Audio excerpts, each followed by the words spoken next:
Hello viewers, আসসালামু আলাইকুম। আশা করি সকলেই ভালো আছেন। আজকে আপনাদের মাঝে নিয়ে আসছি আপনারা কিভাবে একটা প্রফেশনাল থাম্বনেল এডিট করবেন। আপনার হাতে থাকা ফোনটা দিয়ে আপনি অনেক সুন্দর থাম্বনেল এডিট করে আপনার ভিডিওকে অনেক সুন্দর একটা লুক দিতে পারবেন। হ্যাঁ, আজকে আপনাদেরকে A to Z ভাবে শিখিয়ে দেব কিভাবে একটা থাম্বনেল এডিট করবেন। কিভাবে থাম্বনেল এডিট করে ভিডিওতে বসাবেন তা নিয়ে আমাদের একটি ভিডিও দেওয়া আছে, চাইলে সেটা দেখে আসতে পারেন। আর এখনও যারা যারা আমার RGB টিভি চ্যানেলটি সাবস্ক্রাইব করেননি, সাবস্ক্রাইব করে পাশে থাকা বেল আইকনটি বাজিয়ে দিন। প্রফেশনাল থাম্বনেল এডিট করার জন্য সর্বপ্রথম আমরা একটা সফটওয়্যারের প্রয়োজন হবে। সফটওয়্যারটির নাম পিক্সল্যাব। সফটওয়্যারটি আমি আমার ডিসক্রিপশন বক্সে লিঙ্ক দিয়ে দেব, আপনারা চাইলে ওখান থেকে ডাউনলোড করে নিতে পারেন। পিক্সল্যাব আর আপনার ফটো এডিট কাটিং করার জন্য লাগবে পিকিউ নামে একটা সফটওয়্যার, এটারও আমি ডিসক্রিপশন বক্সে লিঙ্ক দিয়ে দেব। তো আমরা সর্বপ্রথম চলে যাব পিকিউয়ে।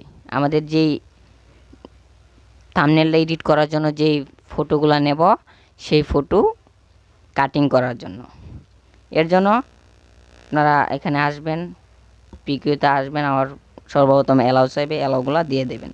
দেওয়ার পর এখানে প্লাস আইকনে ক্লিক করবেন। প্লাস আইকনে ক্লিক করার পর যেহেতু আমি কাট আউট করব, এর জন্য কাট আউট নামক অপশনে ক্লিক করে দেব।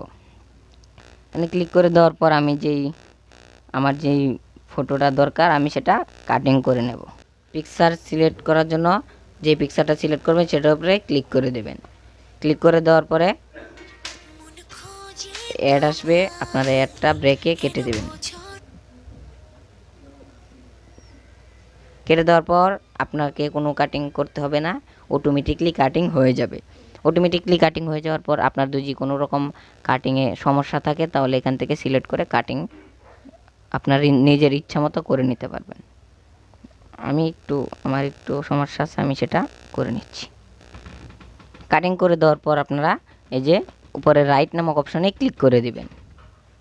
রাইট নামক অপশনে ক্লিক করে দেওয়ার পর এখান থেকে আপনারা একটা ব্যাকগ্রাউন্ড সিলেক্ট করে নেবেন। চাইলে ব্যাকগ্রাউন্ড সিলেক্ট করতে পারেন, আর না চাইলে আপনি এখান থেকে ফটো নিয়ে নিতে পারেন। আমি যেহেতু একটা ব্যাকগ্রাউন্ড আমার প্রয়োজন হবে, এর জন্য আমি একটা ব্যাকগ্রাউন্ড নিয়ে নেব। এখান থেকে একটা সিলেক্ট করে দেওয়ার পর নিচে রাইট নামক অপশন আছে, সেটাতে ক্লিক করে দেবেন। আর যদি আপনার যদি গ্যালারিতে কোনো ব্যাকগ্রাউন্ড থেকে থাকে তাহলে গ্যালারি নামক অপশনে ক্লিক করে সেখান থেকে সিলেক্ট করে নেবেন। আমি যেহেতু এখান থেকে সিলেক্ট করব, এজন্য আমি রাইট নামক অপশনে ক্লিক করে দেব।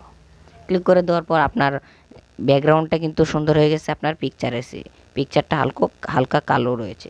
কালো থাকলে আপনি কি করবেন, এখন আপনাকে ফিল্টার নামক অপশন আছে, সেটাতে ক্লিক করে দেবেন। ক্লিক করে দেওয়ার পর এখান থেকে আপনার ইচ্ছা মতো ফিল্টার সিলেক্ট করে নেবেন। ঠিক আছে, আমি রাইটে ক্লিক করে দেব। রাইটে ক্লিক করে দেওয়ার পর এখান থেকে ব্যাকগ্রাউন্ডটা আমাদের ছবির চেয়ে ব্যাকগ্রাউন্ডটা একটু বেশি ক্লিয়ার, এই জন্য ব্যাকগ্রাউন্ড ব্লার করব। ব্লার করার জন্য ব্যাকগ্রাউন্ডটি ক্লিক করে দেবেন। ব্যাকগ্রাউন্ডে ক্লিক করে দেওয়ার পরে এদিকে আসবেন, আসার পরে দেখবেন যে ব্লার নামক একটি অপশন, সেটাতে ক্লিক করে এখান থেকে আপনি এই যে গ্যাসিনস এই ব্লারটা সিলেক্ট করে নেবেন। করে নেওয়ার পর এখান থেকে আপনি কমিয়ে বাড়িয়ে নিতে পারবেন। নেওয়ার পর এখানে রাইট নামক অপশানে ক্লিক করে দেবেন। ক্লিক করে দেওয়ার পর আপনার ফটোটার উপরে টাচ করে দেবেন। টাচ করে দেওয়ার পর আপনার যেখানে ইচ্ছা সেখানে বসিয়ে দেবেন। বসিয়ে নেওয়ার পর আপনারা সেভ নামক অপশানে ক্লিক করে দেবেন। ক্লিক করে দেওয়ার পরে এখানের কাজ শেষ, অলরেডি কাজ শেষ অলরেডি। এখন আপনারা সরাসরি পিক্সল্যাবে চলে যাবেন। আমি পিক্সল্যাবে চলে যাচ্ছি। পিক্সল্যাবে যাওয়ার পর এখান থেকে একটা ব্যাকগ্রাউন্ড সিলেক্ট করার কোনো প্রয়োজন নাই, আপনারা এই ডবল নামক অপশানে ক্লিক করে দেবেন। ডবল অপশানে ক্লিক করে দেওয়ার পর সাইডে আসবেন, দেখবেন যে ফ্রম গ্যালারিতে ক্লিক করে দেবেন। ক্লিক করে দেওয়ার পর আমরা যেই ফটোটা এডিট করেছি সেই ফটোটা এখানে বসিয়ে দেব। সিলেক্ট করে দেওয়ার পর এখান থেকে আপনার ইচ্ছা মতো আপনি নিয়ে নিতে পারবেন। আমার যেহেতু ফুলই প্রয়োজন আছে, আমি ফুলই নিয়ে নেব। নিয়ে নেওয়ার পর রাইটে ক্লিক করে দেব। রাইটে ক্লিক করে দেওয়ার পর এই 3 ডটের উপর ক্লিক করে দেবেন। ক্লিক করার পর দেখেন এখানে কি লেখা আছে, ইমেজ সাইজ, এটার উপরে ক্লিক করে দেবেন। ক্লিক করে দেওয়ার পর এখান থেকে একটা সাইজ সিলেক্ট করে নেবেন। সাইজ সিলেক্ট করার জন্য কাস্টমের উপরে ক্লিক করবেন। ক্লিক করার পরে নিচে দেখবেন যে ইউটিউব থাম্বনেল, সেটার উপরে ক্লিক করে দেবেন। ক্লিক করে ওকেতে ক্লিক করে দেবেন, তাহলে কিন্তু থাম্বনেল সাইজটা হয়ে যাবে অটোমেটিকলি। এবার দেখেন নিউ টেক্সট লেখা আছে, সেটার উপর টাচ করে এটা চাইলে আপনি ডিলিট করে নিতে পারেন। আমি ডিলিট করে দিলাম। ডিলিট করে দেওয়ার পর অলরেডি কিন্তু আমার প্রফেশনাল থাম্বনেলে লুক দেওয়া হয়ে গেছে। এখন আমার থাম্বনেলে ইচ্ছামতো লেখার জন্য আপনি এ নামক অপশনে ক্লিক করবেন। এ নামক অপশনে ক্লিক করে দেওয়ার পর টেক্সটে ক্লিক করবেন। টেক্সটে ক্লিক করে দেওয়ার পর টেক্সট এর উপর ডবল টাচ করবেন, তারপরে আপনার ইচ্ছামতো আপনারা লিখে দেবেন। আমার ইচ্ছামতো আমি লিখে দিচ্ছি। লিখে দেওয়ার পর আপনারা ওকেতে ক্লিক করে দেবেন। ওকেতে ক্লিক করে দেওয়ার পর আপনার ইচ্ছামতো এখানে বসিয়ে নিতে পারবেন। এখান থেকে আপনারা কালার সিলেক্ট করতে পারবেন। এই দেখেন নিচে এ নামক অপশনের উপর ক্লিক করে দেবেন। ক্লিক করে আপনারা একটু সাইডে চলে আসবেন। সাইডে চলে আসার পর দেখবেন যে কালার নামক অপশন, সেটাতে ক্লিক করে আপনার ইচ্ছামতো কালার আপনারা এই প্লাস নামক অপশনে ক্লিক করে আপনারা ইচ্ছামতো কালার সিলেক্ট করে নিতে পারবেন।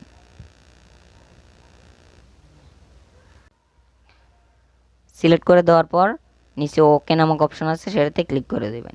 ক্লিক করে দেওয়ার পর দেখেন আমার কিন্তু কালার চেঞ্জ হয়ে গেছে। কালার চেঞ্জ হয়ে যাওয়ার পরে আবার রাইট নামক অপশনে ক্লিক করে দেবেন। ক্লিক করার পর এদিকে একটু সাইডে চলে আসবেন। সাইডে চলে আসার পর এখান থেকে ফ্রন্ট স্টাইল নিতে পারবেন। ফন্টের উপরে ক্লিক করে দেবেন। ক্লিক করে এখান থেকে আপনার ইচ্ছা মতো মোটা চিকন যেরকম ইচ্ছা ফন্ট স্টাইল নিয়ে নিতে। ওকেতে ক্লিক করে দিলাম। ক্লিক করে দেওয়ার পর দেখেন আমার ফন্ট স্টাইলটা কিন্তু একটু মোটা হয়ে গেছে। মোটা হয়ে যাওয়ার পর এখান থেকে যদি আমি ব্যাকগ্রাউন্ড সিলেক্ট করতে চাই তাহলে ব্যাকগ্রাউন্ডের উপর ক্লিক করবেন। ক্লিক করে এটাকে ইনেবল করে দেবেন। এনেবল করে দেওয়ার পরে ফিসে আবার প্লাস নামক অপশনে ক্লিক করবেন। ক্লিক করার পর এখান থেকে যে কোনো একটা ব্যাকগ্রাউন্ড আপনার ইচ্ছা মতো সিলেক্ট করে নিতে পারবেন। আমার এটাই ঠিক আছে, আমি সিলেক্ট করে নিলাম। আপনারা এইভাবে বাকি যেগুলো লেখা আছে আপনারা এইভাবেই লিখে ফ্রন্ট স্টাইল অথবা ব্যাকগ্রাউন্ড অথবা কালার দিয়ে দিতে পারবেন। এবার আবারও যদি আপনার লেখার প্রয়োজন হয় তাহলে আবারও টেক্সট নামক অপশনে ক্লিক করবেন। টেক্সট নামক অপশনে ক্লিক করে আবারও ডবল টাচ করবেন। ডবল টাচ করে আপনার ইচ্ছামতো লিখে দেবেন। ওকেতে ক্লিক করে দেবেন। ক্লিক করে দেওয়ার পর আপনার ইচ্ছামতো জায়গায় আপনারা বসিয়ে দেবেন। আমার ইচ্ছামতো আমি বসিয়ে দিচ্ছি।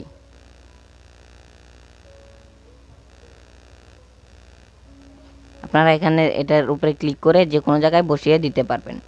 আমি এখানে বসিয়ে দিচ্ছি, আপনাদের ইচ্ছা মতো আপনারা বসিয়ে দিতে পারবেন।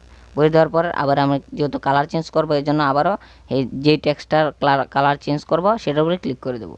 ক্লিক করে দেওয়ার পর এর উপরে ক্লিক করে দেবো। এতে ক্লিক করে দেওয়ার পর একটু সাইডে আসবো। সাইডে আসার পর আবারও কালার নামক অপশন, সেটার উপরে ক্লিক করে দেবো। ক্লিক করে আবারও প্লাস আইকনে ক্লিক করব। ক্লিক করে এখান থেকে যে কোনো একটা কালার সিলেক্ট করে নিতে পারবেন আপনাদের ইচ্ছা মতো। আমি একটা কালার সিলেক্ট করে নিচ্ছি। সিলেক্ট করে নেওয়ার পর আবারও ওকেতে ক্লিক করে দিবেন। ক্লিক করে দিয়ে আবার রাইট নামক অপশনে ক্লিক করে দেবেন। দেখেন আমার কিন্তু লেখার স্টাইলটা কিন্তু চেঞ্জ হয়ে গেছে। এবারে ফ্রন্ট স্টাইল চেঞ্জ করার জন্য আবার একটু সাইডে চলে আসবেন।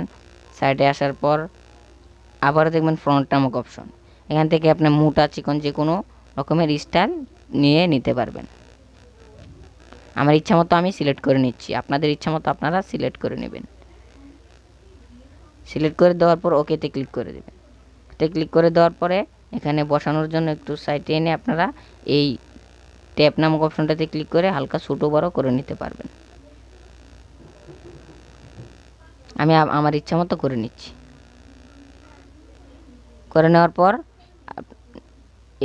এইটারও কালার চেঞ্জ করতে, অন্য টেক্সটের কালার চেঞ্জ করতে সেটার উপরে ক্লিক করে দেবেন। ক্লিক করে দেওয়ার পরে আবারও কালার নামক অপশনে ক্লিক করবেন। ক্লিক করে আবারও প্লাসে ক্লিক করবেন। ক্লিক করার পর এখান থেকে একটা যে কোনো কালার সিলেক্ট করে নেবেন। থাম্বনেলকে আরও প্রফেশনাল লুক দেওয়ার জন্য আপনাদের ইচ্ছামতো শেপ সিলেক্ট করে নিতে পারবেন। শেপ সিলেক্ট করার জন্য প্লাসে ক্লিক করে দিবেন।